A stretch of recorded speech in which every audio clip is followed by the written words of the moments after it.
Effective immediately. Earth is expelled. Motion passed, ununanimously, declared Jern Voxel, his ridged hand slamming the tribunal gavel onto polished obsidian. A sharp, hollow crack split the council hall's air, scattering whispers into stunned silence. The Terran delegation, 3 men in muted black enviro-cloth uniforms, did not rise, did not protest. They sat in stillness at the base of the amphitheater, their badges once vibrant with Earth's blue sigil dimmed by decree. From the raised tiers encircling them, hundreds of delegates turned their gaze downward, expressions sharp with satisfaction or bland with indifference.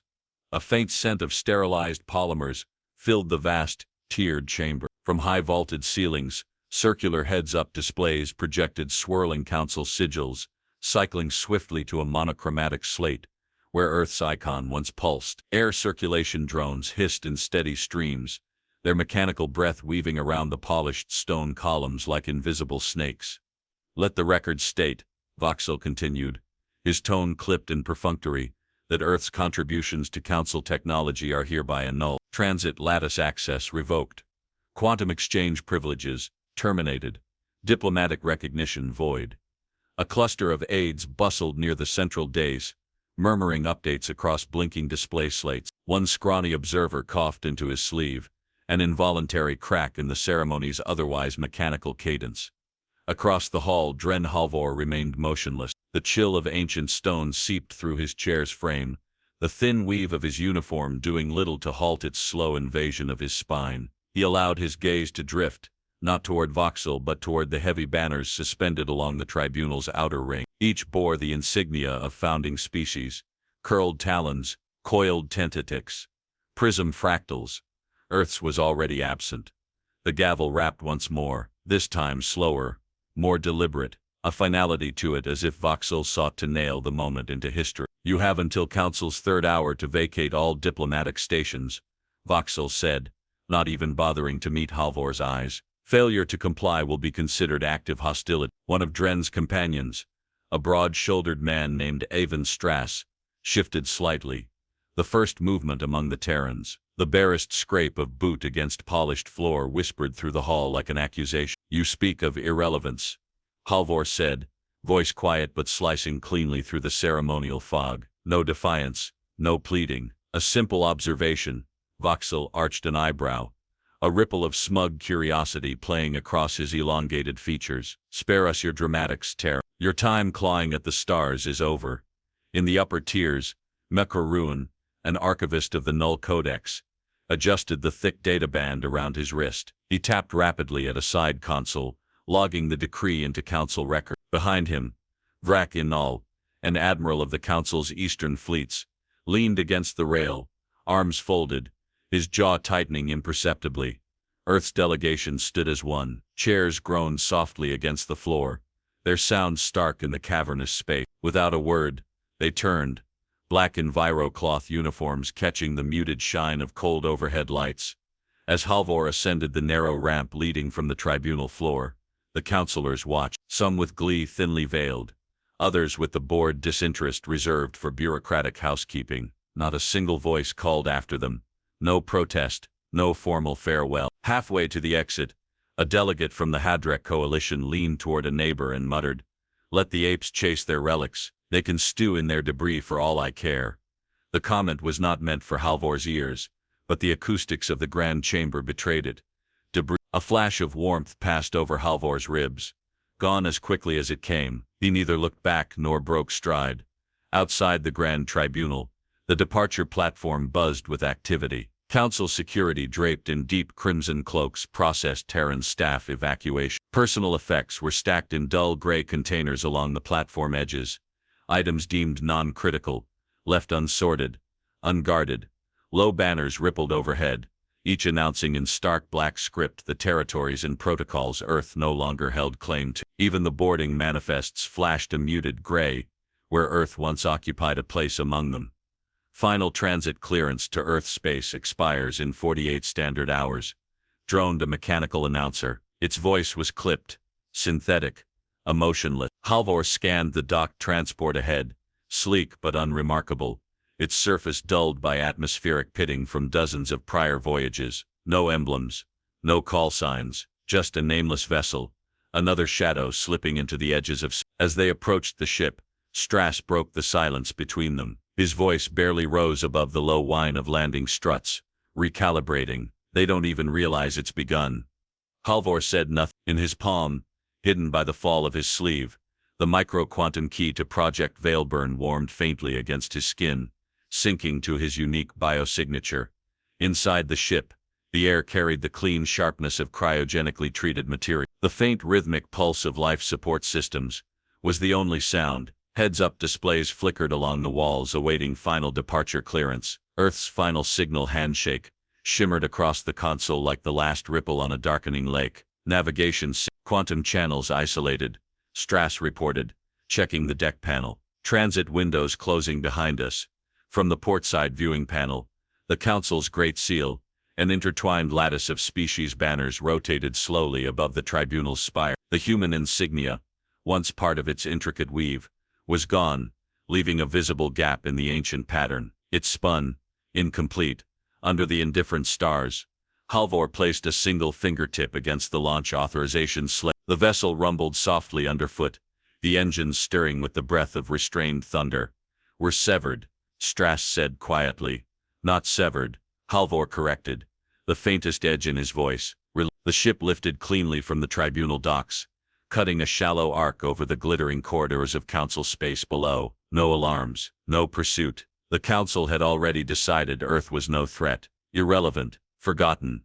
They could not have been more wrong. As the void folded open ahead of them, Dren Halvor allowed himself a final glance backward, not out of regret, not out of anger, but the way one glances at a sealed tomb, acknowledging what is buried, never to rise again. He turned his gaze forward. The stars awaited, and behind him, the anchors were already waking. "Cut their channel access," snapped Jern Voxel as he swept past the operations hub. The Council's edict still flickering across the towering laser plasma displays. His footfalls cracked sharply against the tribunal's crystalline flooring, punctuating every command. "Purge their protocols from our registry." Commands bloomed like warnings across every administrative hub, terminals locking, diplomatic lines vanishing into static. Heads bowed over consoles, the staff moving with choreographed urgency, yet behind their speed hung an air of casual dismissal. In orbit, the diplomatic satellites that once pulsed with Earth's quantum ledger signatures dimmed one after another. Outposts bearing Terran emblems blacked out, their solar sails curling inward like autumn leaves stripped by invisible winds. One station drifted silently toward a gravitational well, its engines deactivated, its communications arrays folding like a broken wing. Inside the Council's grand pavilion, banners unfurled from the ceiling in a ceremonial cascade, the Terran flag notably absent. Cheers rippled through the administrative decks below.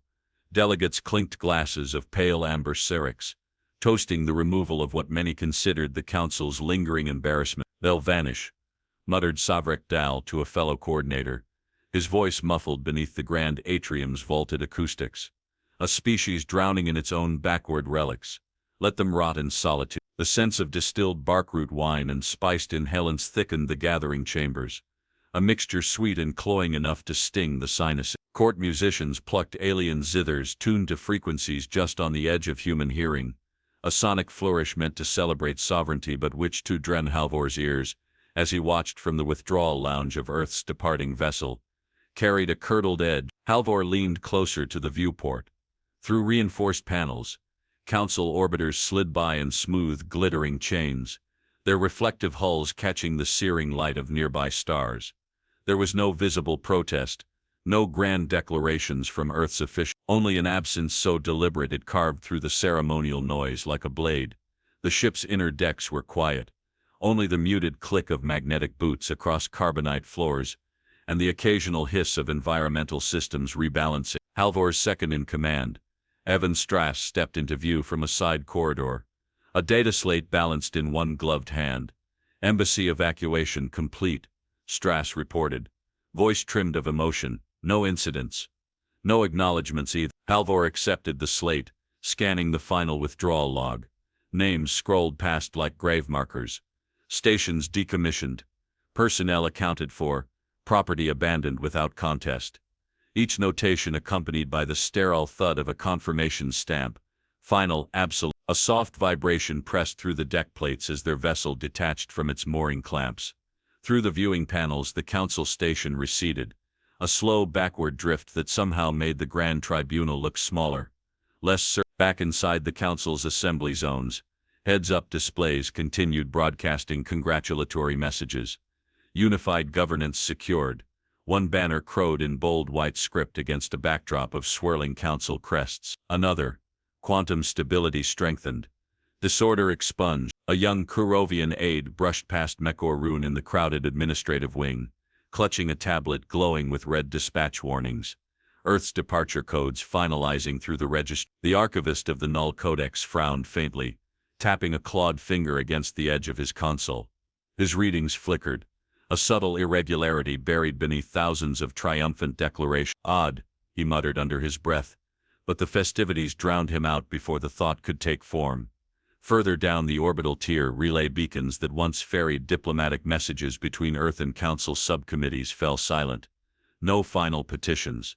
No desperate protest, just darkened nodes spinning through vacuum, their signal lights dimmed, forgotten.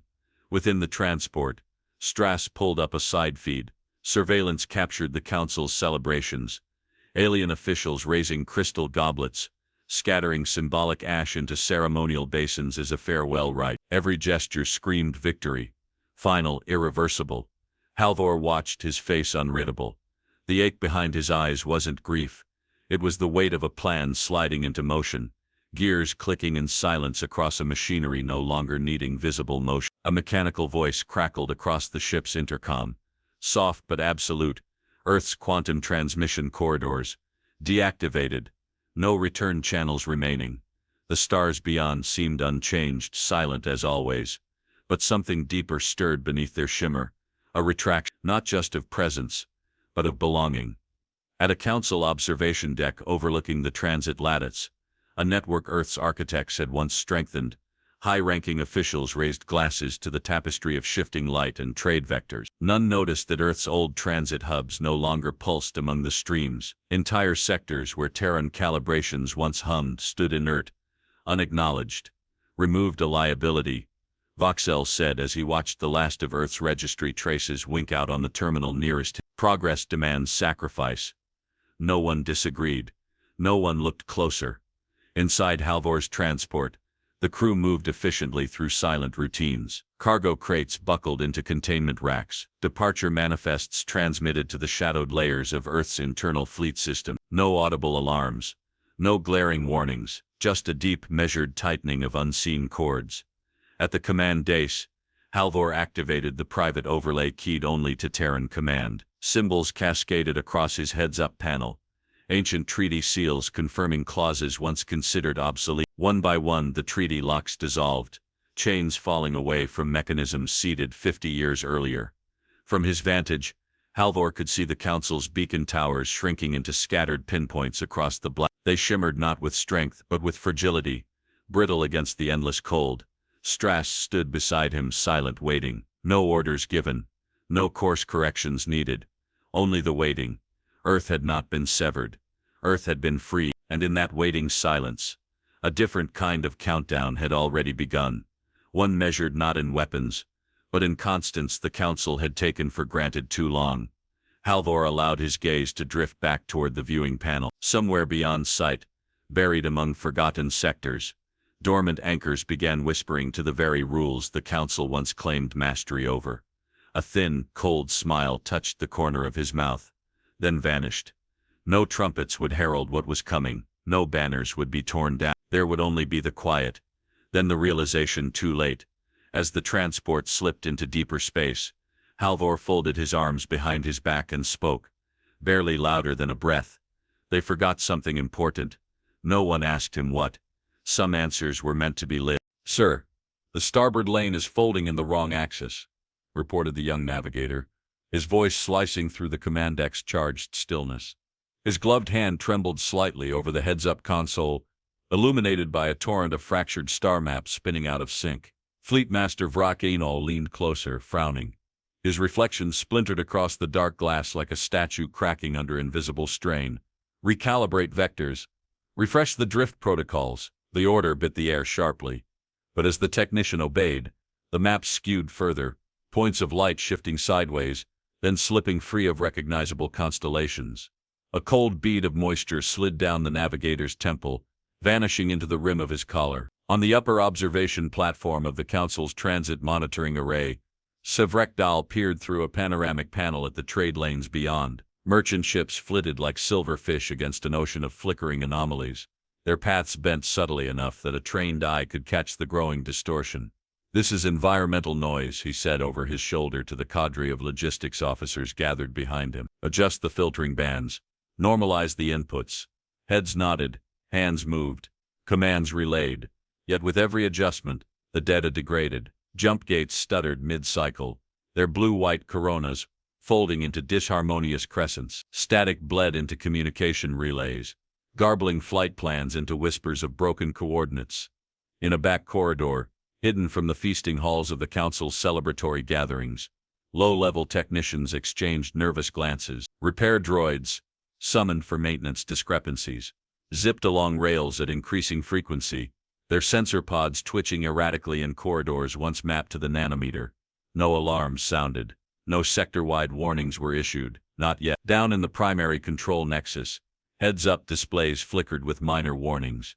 Phase variance detected. Quantum drift exceeds tolerance margins, each dismissed with a swipe, catalogued into bulk processing logs destined never to be reviewed. Tarning Kuo, newly appointed quantum systems auditor, watched the creeping errors with a knot of unease tightening in his gut. His station, a circular alcove, flanked by transparent fiber conduits, buzzed softly under the weight of recalculation. His clawed fingers danced across an array of manual override keys, rerouting diagnostic subroutines through tertiary quantum mesh. 3 anomalies are chance, Kuo murmured, voice barely louder than his own breath. 12 anomalies are negligence. 47 are war. His audit slate pinged again. Another convoy veered off course, telemetry reports slurring their own timestamps. Arrival indicators, appearing before departure notations, journeys reversing on record. He tapped a quick-coded request for a secondary audit, flagged in yellow-grade urgency. Not red. Not yet. He needed more. At the Council's strategic observatory, a laser plasma display updated its projection of the border sectors. What should have been symmetrical migration arcs fanned outward like cracked porcelain. Officials gathered around the image, squinting at the unexpected asymmetry. 9 are dead of corruption, one delegate suggested, waving a dismissive hand. Transient harmonics from the gate realignments. Sevrekdal grunted agreement without conviction. His gaze lingered on a particular drift zone expanding near Sector Varun 9, where several key lanes had begun collapsing inward, mapping spirals rather than pathways. At an external relay hub, a merchant captain recorded a brief message, her freighter trembling along unseen fault lines, and transmitted a distress packet before her ship's signature vanished mid-jump. The packet arrived 2 standard cycles late, its audio stripped into a whine of untranslatable data. Tarning Kuo caught the fragmented signal during his secondary review. He leaned in, scanning for familiar cadence, for matching anomaly signature. The pattern was there, skewed lattice deviations, identical to those emerging across the grid. His scales rippled under his flight jacket as a cold certainty set in. This wasn't noise. It wasn't decay. It was engineered. Kuo's report authorization key glowed on his console, awaiting confirmation. His thumb hovered above it, then descended, punching the command into activation. Moments later, the message reached Jern Voxil's executive bureau, encrypted and bundled with full audit flags. Voxil's aides unfurled the report across multiple plasma layers, their silhouettes stretching distorted across the curved walls. As they skimmed the anomaly findings, the room's ambient lighting deepened from diplomatic gold to a muted warning crimson. Still, Voxil barely glanced up from his negotiation terminals. Noise, he said, flicking the file into deferred processing.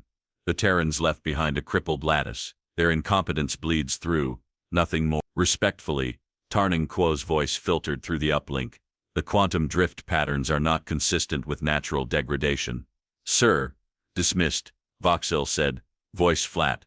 The channel closed without another word. Inside the Council's flagship, Rakanal paced the upper catwalk overlooking the primary navigation bay. His officers fed him updated positioning charts, each more chaotic than the last. Fracture lines appeared along what should have been stabilized trade arteries.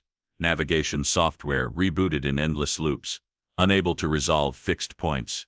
A mechanical scent, like ionized polymers, drifted from overheated relays, bleeding into the coldly recycled air. Inal paused, letting his gaze sweep across the struggling command tier, watching as junior officers fumbled recalibration sweeps that returned only error upon error. He rapped a knuckle sharply against the nearest stabilizer panel, a gesture of frustration rather than technical input. The panel vibrated faintly, responding with a buzz that wasn't so much a fault as an absence of structure, like touching the skin of a drum with no frame beneath. "We'll compensate," his chief navigator said, knuckles white against his slate. "We'll reroute using static anchor." Inal nodded curtly, though he knew without admitting it that static anchors themselves were built atop the old Terran-calibrated lattice. If the foundation buckled, no amount of surface patchwork would hold. Back on the border peripheries, sensor buoys blinked irregularly, some tumbling from their designated orbital paths. Transport captains reported seeing ghostly duplicates of jump gates, where no gates existed, a mirage effect stretching across quantum-tied sectors, unnerving even seasoned pilots. Tarning Quo returned to his console, expanding the region map. With each sweep, the anomalies clustered tighter around certain ancient coordinates, forgotten waypoints, dismissed debris fields, sectors declared non-essential during Council expansion. At the center of one such cluster, an inactive Terran survey probe rotated slowly against the void, emitting no signals, drawing no power, except it shifted. Not position, not frequency. Reality itself flexed around it. Tarning's breath caught. His audit was no longer about system error. It was a warning, and no one was listening. "They're not just noise," Tarning Quo snapped, slamming his clawed hand onto the audit console, the impact setting the heads-up display shuddering with unresolved frames. "They're structured drift fields. Someone engineered this." A sterile hush spread through the narrow command chamber, broken only by the soft flicker of real-time drift maps bending across suspended plasma layers. Blurred corridors of space-time writhed on screen, data threads pulling in unnatural curls, forming spirals no natural lattice would birth. Across the table, Jern Voxel arched a ridged brow, fingers drumming a slow, indifferent rhythm against his data slate. His aides shifted uncomfortably behind him, the growing irregularities painting red markers across their auxiliary feeds. "You're being alarmist, Auditor Quo," Voxel said, his voice crisp as cracked ice. "System degradation at minor junctions is statistically inevitable. The Terran lattice was never stable." Tarn bit back the first sharp response that rose to his tongue. Instead, he drew a breath, tasting the sterilized dryness of processed air, and projected a sector overlay onto the center feed. Red halos bloomed across the border sectors, an undeniable constellation of collapsed anchor points. "This," Tarn said, stabbing a finger toward the floating projections, "correlates to old Terran registry coordinates, sites abandoned after their withdrawal, sites we never decommissioned properly." The aides shifted again, glancing at each other, searching for a lead to follow. Voxel didn't look at the images. Instead, he stood, smoothing the creases from his formal robe with an almost lazy deliberateness. "And what would you have us believe, Auditor?" Voxel asked, voice silken. "That Earth planted anomalies half a century ago, waiting for a day we would exile them." Silence pressed against the walls. Tarn straightened. "I believe they designed contingencies, quiet ones, and I believe if we ignore this any longer, the Council's infrastructure will cease to align with universal constant." The phrase hung between them like a drawn blade. Voxel's mouth twitched, not quite a smile. He moved to the nearest data port, inserted his identity key, and with a flick of his wrist, stamped the audit report with an override code, relegated, non-priority. The console chimed, a cold, final sound.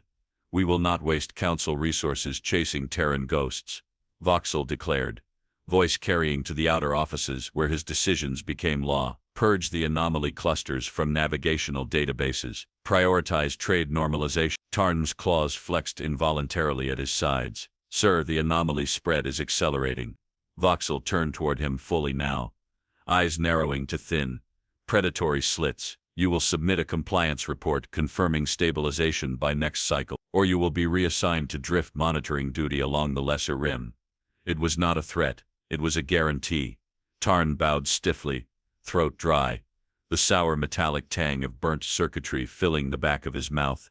As the plasma displays flickered again, drift fields curling tighter, denser. Outside the chamber, a low alarm blared across the internal relay hubs. An outbound merchant convoy, one of the Council's primary ore carriers, had failed to rematerialize after a standard jump. No distress call, no emergency beacon, simply absence, like a thought forgotten mid-sentence. Savrek Dal received the initial loss report aboard his oversight carrier, reading it under the sterile glare of the fleet command deck's recessed panels. He rubbed two calloused fingers across the bridge of his nose, studying the data trail, stable gate entries, no warning indicators, complete dissolution of jump telemetry. Another loss followed, this time a diplomatic courier en route to Calthera Prime, and another, an agricultural transport ferrying biological supplies critical for the terraformed colonies. Each event isolated, each rationalized away. No structural failures reported, muttered the senior deck technician, scrolling through the automated diagnostic pre-jump metrics with intolerance. Savrek tapped the report, highlighting a series of navigational ghost readings near each lost vessel's final coordinates. Fluctuations in the quantum substrate minor, almost negligible. He saved the reports under a restricted tag, locking them behind his personal authorization code. He needed more before he risked flagging an emergency session. Back at Central Command, the Council's daily symposium opened as scheduled. Delegates paraded across the polished stone concourses, draped in ceremonial garb, their laughter echoing beneath the vaulted arches. Heads-up displays broadcast trade indices climbing, markets stabilizing, diplomatic victories secure. No hint of the anomalies flickered through the gilded banners rotating above the central atrium. In a forgotten sublevel of the data archives, Mekor runes sifted through centuries-old treaty codices, seeking cross-references for a clause name lodged stubbornly at the back of his mind. Lemniscate, a thread tugging at his professional instincts, growing heavier with every passing hour. He paused before a memory scan panel, entering authorization credentials rarely used outside of emergency audit. As the digital pages unfurled, he found it clause Lemniscate Terran sovereignty contingency measures. His stomach knotted as he scanned the passage, reading the conditions that triggered activation: forced exile, quantum severance, withdrawal without arbitration. Mekor's hands clenched over the console's rim. As the realization settled, Earth hadn't left quietly. Earth had set the first stones tumbling down a slope. No council decree could halt. Above him, unnoticed, the orbital shipping lanes began thinning. Civilian freighters missed scheduled arrivals. Planetary gate coordinators reported time drift discrepancies. Arrival logs recorded days before departure. Manifests were signed. Tarn Quo compiled his data into a private transmission, scrambling the signals through redundant council backchannels to reach any sympathetic auditors beyond Voxel's reach. The message was simple: pattern observed, spread confirmed, response overdue. He encrypted it, sealed the packet under emergency directive tags, and fired it into the deepest relay corridors he could access before administrative protocols locked him out. Across council space, dozens of silent relics drifted, seemingly abandoned. Yet at the quantum level, their anchor fields pulsed, subtle, untraceable to the untrained eye, sending ripples into the fabric of local constants, whispering to the underlying rules of reality, with the patience only humanity could cultivate in exile. In the cooling stillness of the command deck, Jern Voxel raised a glass of imported firefruit distillate to his lips, savoring the sharp bite against his tongue. Earth was gone. The council reigned supreme. Outside the panoramic viewport, unseen by any celebrant below, the first navigation beacon near Sector Relic 4 flickered and died. Initiate emergency lattice recalibration. Now! Savrek Dal barked, slamming his authorization ring into the command panel. His voice cracked across the logistics bay like a blade drawn in panic. On the heads-up displays overhead, the jump gate networks trembled. Trade lanes twisted into ragged fractals, pathways warping into geometric impossibilities. Green confirmed routes flickered amber, then bled into angry red spirals. "We're losing vector locks across all outbound sectors," shouted a nav officer, his hands a blur over the trembling interface. Streams of disjointed data collapsed into garbled telemetry, symbols scattering like leaves under a rising storm. From the planetary gates, Civilian freighters drifted halfway through their scheduled jumps and froze mid-transit. Hulls buckled as gravitational anchors failed, rendering the laws of inertia meaningless. Crews screamed into open comms, their words degrading into static-laced syllables, caught in temporal feedback loops. On board the Eastern Reach dreadnought Lemniscate, Admiral Vrakinal gripped the railing above the central bridge, watching his fleet fragment into shards of broken signals. The stars outside the viewport smeared into broken threads, as if the cosmos itself had been gouged and left bleeding across the night. "Status report," he roared, the taste of ionized polymers thick in his mouth. "We're adrift inside our own entry corridor," came the fractured reply. "Reference points are," the officer's voice hiccuped, distorted, multiplying. The ship shuddered violently as its inertial dampeners, stripped of coherent navigation frames, misfired in a grinding mechanical whine. Crewmen tumbled from their stations, safety harnesses snapping under stresses they were never built to withstand. Above them the central laser plasma displays unraveled. Star charts melted across the panels, showing not space but layered echoes of the same sector, endlessly folding and refolding like a broken mirror refusing to settle on one reflection. In the southern trading belt, a convoy of merchant ships attempted an emergency burn to stabilize their course, engines flaring sapphire trails. Their formation fractured as localized space-time currents bucked them sideways, tearing ships from normal translation and flinging them into nowhere. Silent, cold, and unreachable. Inside the Council's orbital hub, auxiliary sensor relays mapped the chaos in fragmented flashes. Ghost fleets drifted across duplicate sectors, appearing where no mass existed seconds before. Emergency landing strips received simultaneous distress calls from the same vessel, filed under different quantum timestamps. "Contact with the Verdros patrol lost," muttered one communications technician, his hands trembling as he traced the last known trajectory. Telemetry echoes show their jump signature, 300 clicks apart. Simultaneous. Savrik Dahl stabbed a command into the lattice matrix, attempting to force a hard reboot. The system spat back a rejection. The constants that underpin jump stabilization no longer aligned between any two relay points. Without consistency, there could be no waypoints, no course corrections, no reality for ships to transit through. "We're past recalibration," Savrik said aloud, more to himself than anyone. The command staff around him stiffened at the words, but no one dared offer false hope. In the nearby Zevran sector, whole planetary colonies vanished from synchronized charts. Agricultural worlds mapped just hours before now returned null results, their quantum markers unreadable. Laser plasma broadcasts meant to anchor their positions flickered like dying flares, offering no coordinates for search teams to triangulate. Tarn Ko, having survived administrative exile to an audit substation on the lesser moons, traced the collapse with growing horror. His private tracking algorithms, running deep behind council-mandated system overlays, showed the infection points blooming outward in synchronized pulses, like cracks spreading through brittle glass. He patched into the emergency channels, sending another warning packet upstream. The automated reply came swiftly, dismissing his alerts as unauthorized sector data, purging his reports from the administrative memory cores before they could register into the general warning systems. In the command tiers of the Council Assembly, Jern Voxel's aides hurried to strip drift data from public heads-up feeds. They flooded the internal displays with curated statistics.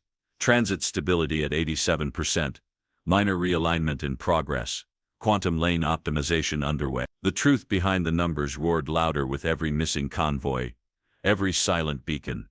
Inside the Lemniscate, Admiral Inal barked orders to his crippled fleet. "Form lattice. Lock ships on non-local vector symmetry." His command spun into chaos. Half his captains received his order minutes before he gave it, others seconds too late. Temporal distortions inside the drift fields bent command authority into tangled knots. No fleet could survive. Squadrons collided without even realizing they had moved. Ships lost hull integrity mid-formation, their quantum skeletons collapsing into meaningless heaps of light and memory. One by one fleet markers winked out from the Admiral's command deck, not with explosions, not with alarms, simply. At the outskirts of the Severn corridor, a Council science vessel, one of the few tasked with deep sector monitoring, sent a final transmission. Its sensor drones captured an impossible image, two neighboring systems bending toward each other, spatial lattice, merging into an impossible bloom of fractured moons and shattered planets. The physics that once separated them erased in the shifting tide. Then silent. Savrik Dal stood rooted to the logistics deck, breathing hard, the taste of burnt circuitry sharp on the back of his throat. Around him, officers scrambled to patch together fragmented supply lines and reroute surviving convoys. It was like stitching together broken glass. "We need to isolate sectors still stable," Dahl said through gritted teeth. "Cut off drift zones from the central lattice." "But sir," one junior technician stammered, "those sectors include major supply hubs." "Then we let them go," Dahl said. "Better than dragging the infection deep." On the border stations, battered by quantum turbulence, command crews fired off distress pulses toward the Council's heartworlds.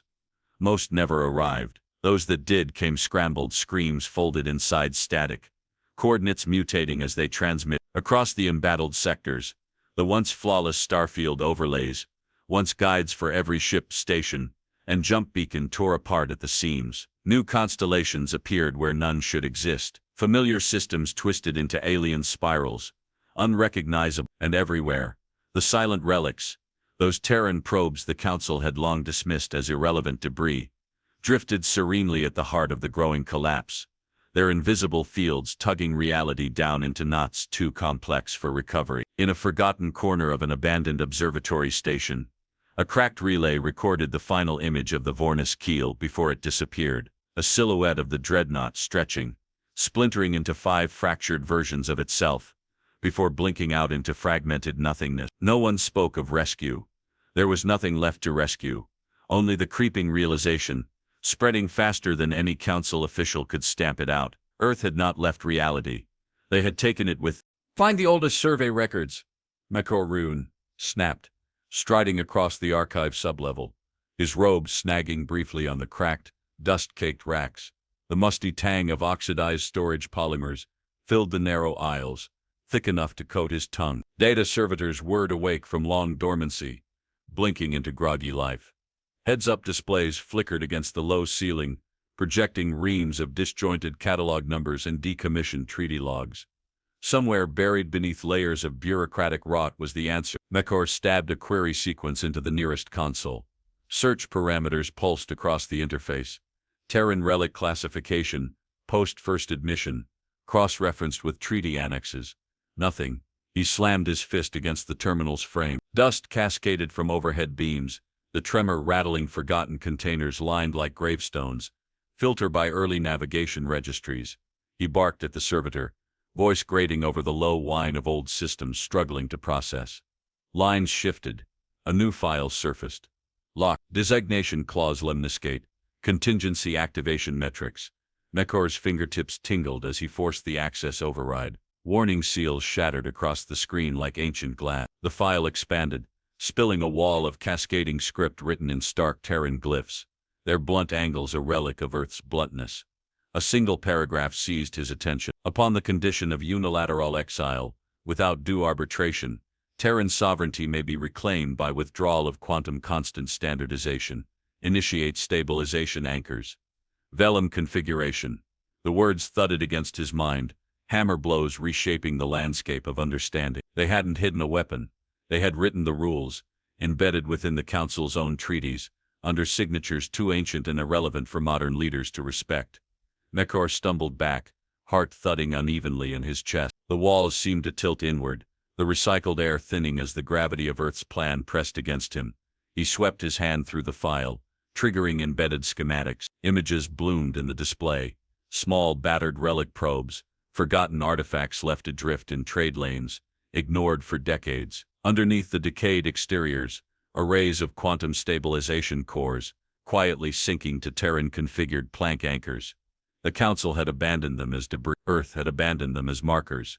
Markers not just for territory, markers for reality itself.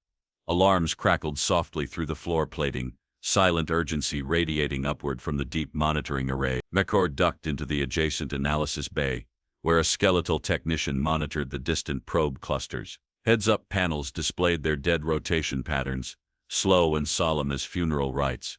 Except now the probes blinked, a rhythmic pulse, each synchronized flash, sending invisible ripples across the broken lattice networks. One by one, the system registered divergence, drift zones expanding in perfectly measured increments, sector by sector, corridor by corridor. Quantum phase variance no longer appeared random. It radiated outward like shockwaves from deliberate ignition points. Earth's absence had triggered the fail-safe. Mekor accessed the old council maps layered over current starfield overlay, the ancient trade arteries drawn by Terran hands in the first days of their admittance, aligned precisely with the zones now collapsing. His mouth dried, breath scraping harsh against the back of his throat. The relics weren't scattered randomly. They had been planted like seeds waiting for the council to sever the lifeline, the quantum ledger handshake that validated mutual spatial alignment. Once severed, the relics awakened. They didn't fire. They didn't explode. They whispered.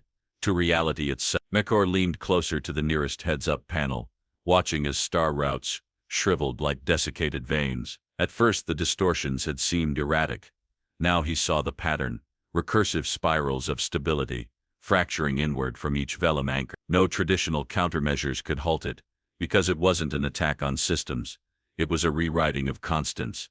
He triggered the primary broadcast channel, composing an emergency directive with trembling hands. Clause Lemniscate activated. Drift fields escalated. Quantum collapse at Phase 3 onset. Immediate cessation of intersector travel advised. Containment impossible without reversal of exile decree. He stared at the blinking send icon, finger hovering over the transmission key. Even if he sent it, would they listen? Up in Council Command, the administration still broadcast sterilized news feeds, celebrations, market rallies, diplomatic victories, no drift warnings, no quarantine orders. The Council clung to its narrative while the structure beneath it liquefied into chaos. Somewhere deep in the drift zones, the last fragment of the Vornis keel flickered across a scavenger drone's telemetry. An image of broken armor stretched across a physics field, torn from familiar dimensions. Mekor sent the transmission. He watched the packet disappear into the tangled, stuttering connets. Somewhere perhaps another auditor might see it, might understand before the echoes of Earth's strategy devoured the last coherent frames of Council. He turned back to the archive console, expanding the full vellum anchor deployment log. Earth had hidden in open sight. Hundreds of probes, anchored at weak points along the Council's growth corridors, each calibrated not to destroy but to deny, to sever the meaning of location, distance, direction. A universe where two ships could occupy the same space and never see each other. A universe where maps unraveled not through war, but through slow, beautiful, inevitable error. Earth hadn't counterattacked. Earth had fulfilled an old promise. They had withdrawn and taken coherence itself with them. Outside the sub-level walls, structural integrity warnings chimed from the primary lattice stations, not because of sabotage, because even the concept of structural integrity was beginning to lose meaning. Mekor rested one hand on the console frame, feeling it vibrate with a rhythm he realized was no longer tied to the station's artificial gravity. Reality itself throbbed now, out of sync with old certainties. He closed his eyes for a moment, letting the knowledge settle deep into his bones. The Council had demanded Earth's absence. Now they would live inside the void left behind, and no edict, no celebration, no technical marvel would bring the constants back into their appointed places. Mekor Rune opened a fresh audit file. Target the nearest anchor node. Tarkwo barked, slamming a command into the primary assault console. His squad's dropcraft shuddered, the stabilizers screeching under the strain of distorted gravity fields, warping around them. The heads-up display blurred, refocusing only after microsecond recalibrations. In the center of the tactical overlay, the nearest Valem anchor floated, an inert derelict shape haloed by quantum distortions curling like smoke in water. Manual override in 15 seconds, a tech specialist muttered, voice tight, sweat slicking the collar of his uniform. The craft rattled again as external thrusters fought phantom pulls, space itself tugging at them with invisible fingers. Flashes of green light peppered the black void beyond the viewport, Council strike teams detonating kinetic munitions across distant anchor fields, each blast causing more ripple distortions rather than collapse. No energy strikes, Tarn snapped. Anchor fields amplify when impacted. He punched a new order through the side control slate. Navigation corrected their descent vector, the ship tilting hard to the left, making stomachs lurch against the magnetic deck plates. Deploy manual cutters, he ordered, throat raw. Hatch bays slid open with a grinding hiss. Mechanical arms extended, sending charged filament tethers toward the relic drifting ahead.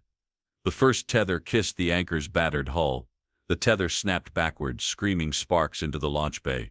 The ship bucked, heads slammed into bulkheads. Alarm klaxons howled a low, keening note, stripped of all musical tone. A mechanical death cry. Gravity fold detected. One of the engineers screamed.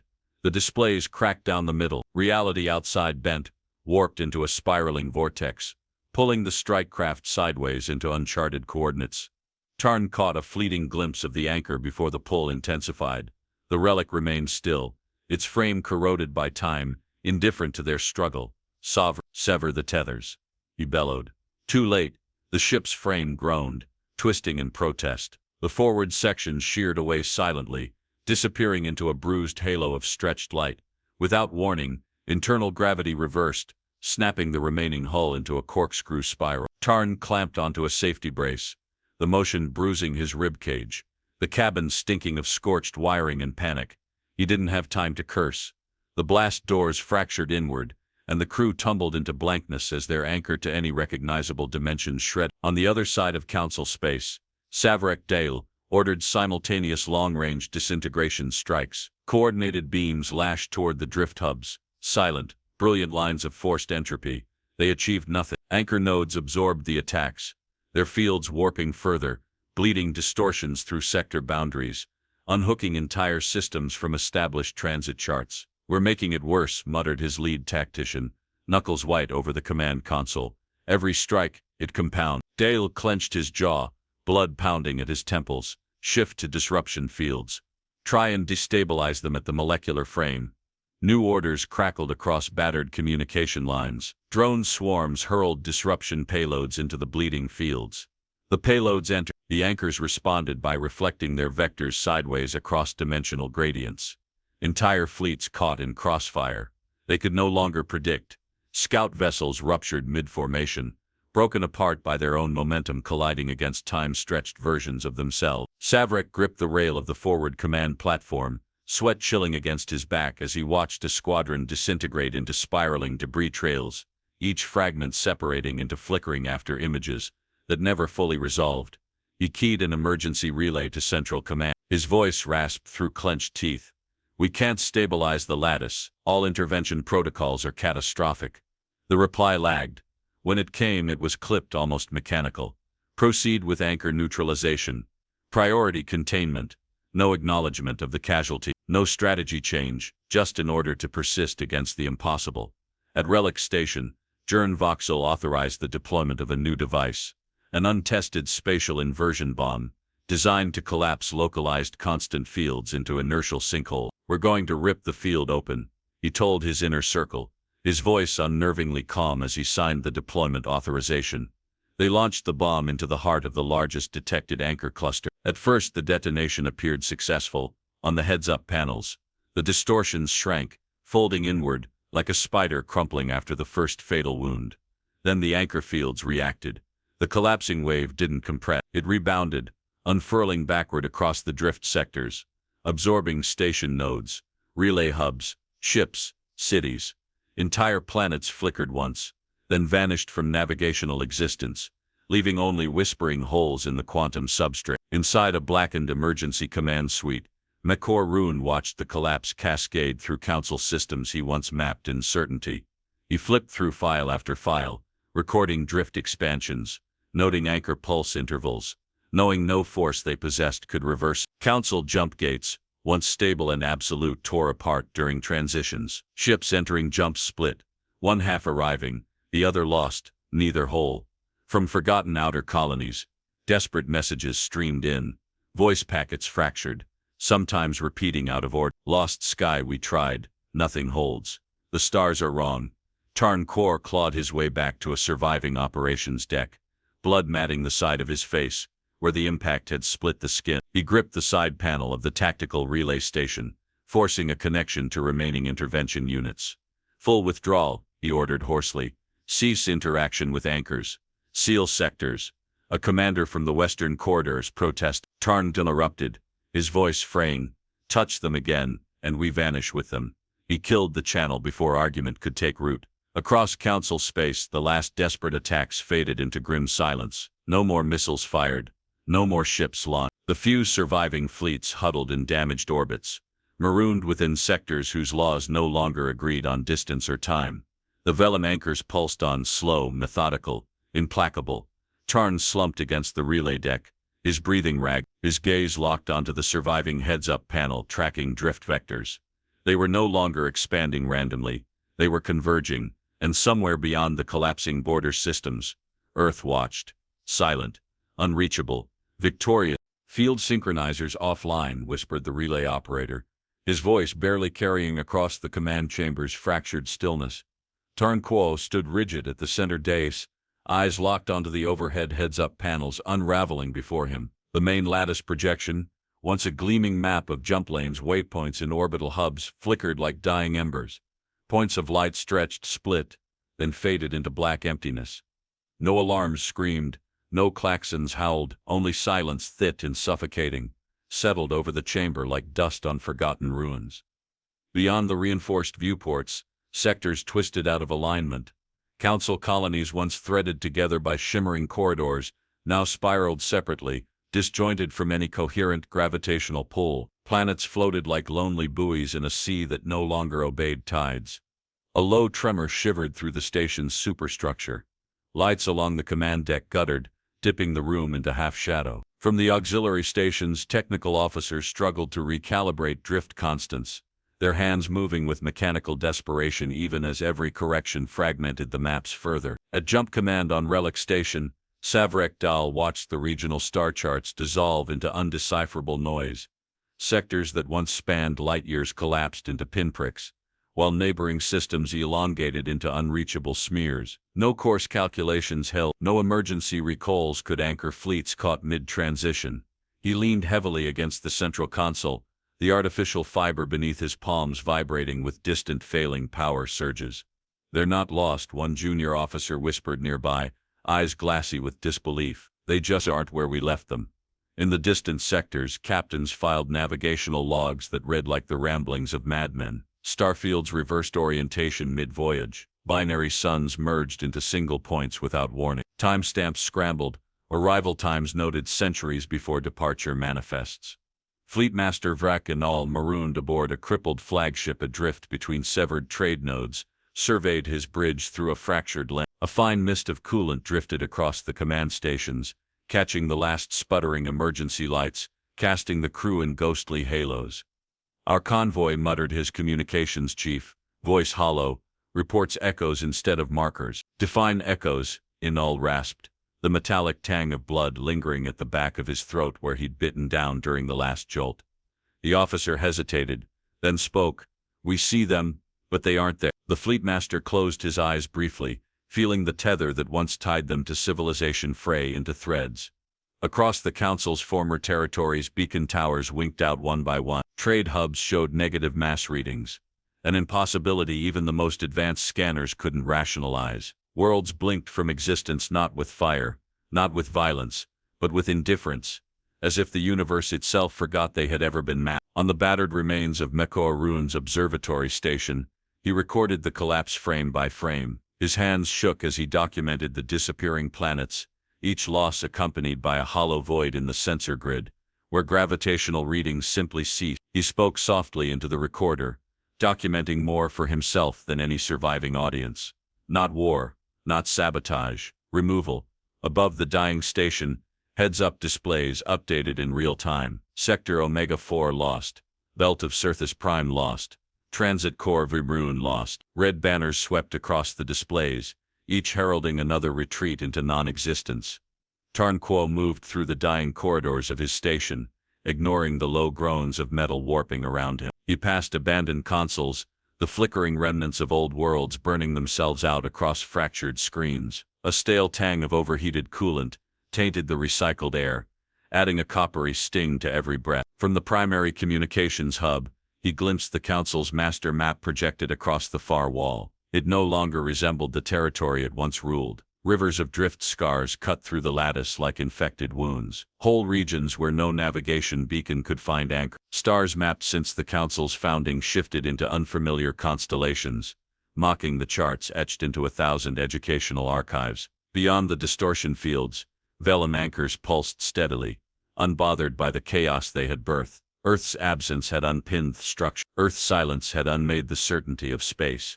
At the planetary archive on Solvan, a historian collapsed against the marble dais after entering the last recorded update into the ledger banks. His final transmission, a simple notation, stark against the field of corrupted star map. Continuity lost, origin unknown. Even flagship districts, once vibrant hubs of council influence, found themselves isolated. Local constellations warped away from known reference. Atmospheric distortions flickered visibly from planetary surfaces, shimmering like mirages across city skylines before swallowing the stars entirely. Council leaders, scattered across isolated enclaves, shouted orders into comms systems that no longer maintained synchrony. Orders sent never reached their recipients. Emergency protocols folded into meaningless loops. In a bunker deep within the administrative ring of Severin 9, Voxel stood before a heads-up projection of the former council core. The display guttered under its own collapsing overlays, trying in vain to reconcile shifting mass locations with static coordinates. His advisors surrounded him, silent, frozen, understanding what he refused to say. Not defeat, erasure. Outside, the remaining drift shuttles attempted blind evacuations, launching into corridors that no longer promised destination or origin. Some ships returned minutes after departure, twisted and scorched, having experienced months of relativistic distortion in the span of seconds. Others simply never returned. The air inside the bunker tasted of old stone, dried polymer, and the slow decay of certainty. Across what was once council space, last messages whispered into the dark. Captains transmitting ghosted starfield, colonists recording skies unfamiliar to even the most ancient myths, traders describing planets spinning backwards, their rotational anchors broken by unseen hands. The collapse was not total. Worse, it was uneven. Some sectors floated locked in memory, unchanged. Others shredded into dimensions foreign to mortal comprehension. On the barren edge of Drift Sector Veraith Delta, a scavenger crew transmitted a final scan before their ship succumbed to the shifting pull. A panorama of black space, utterly silent, no stars, no planets, only blankness where once systems had blazed. Tarnquo, breathing shallowly against the compression vest strapped to his chest, pulled the last audit report into his hands. The drift vectors had stopped expanding, not because they had been contained, because there was nothing left for them to consume. The council was gone, not defeated, forgotten, and at the cold, indifferent center of it all, unseen and untouched, Earth waited beyond the broken reach of fallen gods. "Collapse complete," murmured the systems attendant, words dissolving into the sterile hush enveloping Earth's veiled hub. Dren Halvor stood before the observation array, arms folded loosely behind his back. The heads-up displays above him shimmered faintly, showing a galactic map now more absence than charted lines. Once brilliant nodes of civilization had dimmed to scattered embers, adrift in a blackness no ship could ever bridge. In the control pit below, operators moved like shadows, methodical, subdued. No celebratory cries, no clattering applause, only the low thrum of finality settling deep into reinforced stone, into the marrow of every man present. The last status transmission blinked across the main screen. Council Quantum Registry null. A technician closed the file with a flick of his hand. A few keystrokes later, Earth's broadcast lattice folded inward, severing its last communicative tendril. Across the dead sectors, Council distress calls flickered into static, their desperate signals devoured by widening drift fields. Halvor inhaled slowly, the filtered air dry against the roof of his mouth, carrying the scent of ancient polymers and sun-warmed dust. Around him, walls layered with layered treaty codes, now irrelevant, seemed to lean inward with unseen weight. He said nothing. There was nothing left to address. Beyond the reinforced panels, the starscape rippled faint distortions weaving through the night, scars left where once trade convoys spun glittering webs between worlds. Now the corridors lay broken, motionless veins in a corpse too large for any grave. He watched as council insignias peeled away from old sectors like paint, left too long to weather, drifting toward oblivion without anchor or ceremony. "Status on anchor fields," asked a voice near the tactical array. "Nominal," replied another. "All drift reinforcements secure. No counteractions detected. No counteractions ever would be." Earth had written their presence out of the ledger the council once claimed to govern. Dren shifted his stance slightly, feeling the slight stretch of the enviro cloth across his shoulder. The gesture was instinctive, centering, Grounding, though there was no battle left to brace for, no enemy remaining to outmaneuver. He glanced down at the personal data slate, clipped to his belt. The final audit report scrolled upward at a steady pace. Sector Zevran, drift complete. Sector Vision 9, reference collapse confirmed. Council Central Core navigation anchors dissolved. A faint, almost inaudible chime marked the report's end. He keyed a soft command, archiving the file into the deep core repository, a vault where records were sealed under encryption codes no surviving Council technology could breach.